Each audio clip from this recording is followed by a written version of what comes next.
Hello guys, welcome back to iDream media. ఈరోజు మనతో ఉన్నారు స్టాక్ మార్కెట్ అనలిస్ట్ అయిన సుందరరామ్ రెడ్డి గారు. సార్తో మాట్లాడదాం. Hi sir. ముఖ్యంగా ఇండియన్ కార్పొరేట్స్ ఎవరైతే ఉన్నారో వీళ్ళు గ్లోబల్గా డెవలప్ అవ్వాలనే ఆలోచన, లేకపోతే మార్కెటైజేషన్ అనేది మీకు ఆల్రెడీ తెలిసిన విధానమే. సో ఈ విధానంలో ఒక భాగంగా గ్లోబల్ కంపెనీస్ మీద దృష్టి పెడుతున్నారు అనేది తెలుస్తూ ఉంది. లేటెస్ట్ అప్డేట్స్ కూడా చాలా వస్తూ ఉన్నాయి.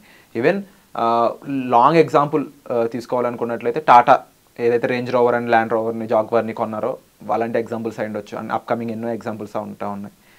ఇది ఏ విధమైన చేంజెస్ కానీ ఇంపాక్ట్ కానీ చేస్తుంది అంటారు? ఏ బెనిఫిట్స్ ఏంటి?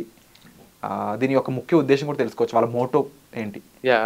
ఈ కంపెనీస్ ఇప్పుడు ఇండియాలో ఉన్న కంపెనీస్ కూడా ఎప్పుడైతే ఇండియన్ లాస్ట్ 10-15 ఇయర్స్ నుంచి ఎకానమీ బాగా ఇంప్రూవ్ అవుతా పోతున్నాయో, కంపెనీ కూడా సైజు పెరుగుతా పోతున్నాయి అండి. ఒకప్పుడు 1,00,000 కోట్ల సేల్స్ అంటే అదొక అద్భుతంలా కనిపించాయి. 1,00,000 కోట్ల సేల్స్ అంటే అలాంటిది రిలయన్స్ 10 లక్షల కోట్ల సేల్స్ అండి సంవత్సరానికి. రిలయన్స్ టోటల్ సేల్స్ 10 లక్షల కోట్లు అనమాట. ఇట్లా వరల్డ్ వైడ్గా ఉన్న టాప్ 100, 200, 500లో మన 1 by 1 జాయిన్ అవుతా ఉన్నాయి అనమాట. అందుకని గ్లోబల్ వైజ్ చూసుకుంటే ఇక మన కంపెనీస్ కూడా గ్లోబల్ టాప్ 500 ర్యాంకింగ్లో జాయిన్ అయ్యే ఛాన్స్ ఎక్కువ ఉంది. ఇండియా నుంచి గ్లోబల్ వైజ్ ఈ ర్యాంకింగ్లో జాయిన్ అయ్యే కంపెనీలు అంటే ఫస్ట్ వన్ రిలయన్స్ వస్తుంది.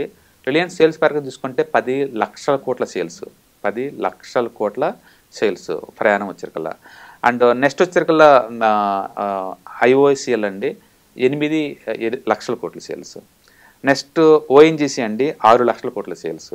తర్వాత బీపీసీఎల్ అండి 5 లక్షల కోట్ల sales. LIC 4.7 lakh crore and HPCL 4.5 lakh crore and Tata Motors and 4.3 lakh crore and TCS 2.4 lakh crore sales and Tata steel 2.2 lakh crore and Rajesh experts 2.8 lakh crore.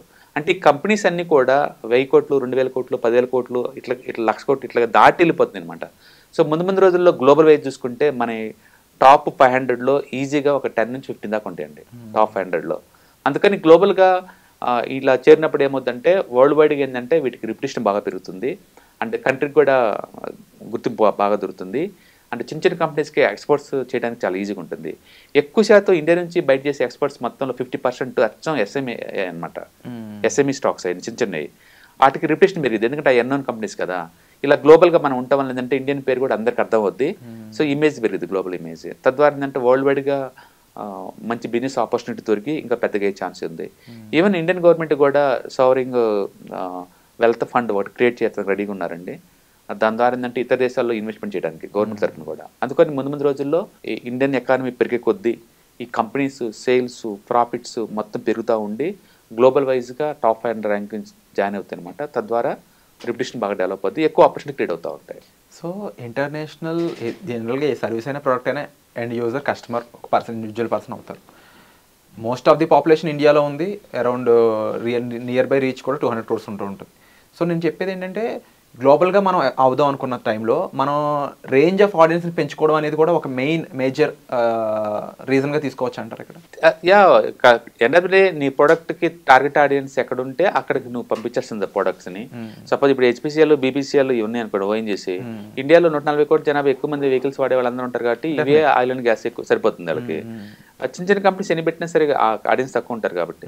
And IT ఉందనుకోండి, service oriented కాబట్టి world వైడ్గా టీసీఎస్కి వచ్చే ఇన్కమ్లో total 90% బయట నుంచి వస్తుంది. అది 2.4 lakhs crore. And రిలయన్స్కి వచ్చే total ఇన్కమ్లో ఒక 20% బయట నుంచి వస్తుంది, అంటే 2 lakh crore. అట్లా కొన్ని ఇప్పుడు రాజేష్ ఎక్స్పోర్ట్స్ ఉంది అనుకోండి, 100% బయట నుంచి వస్తుంది.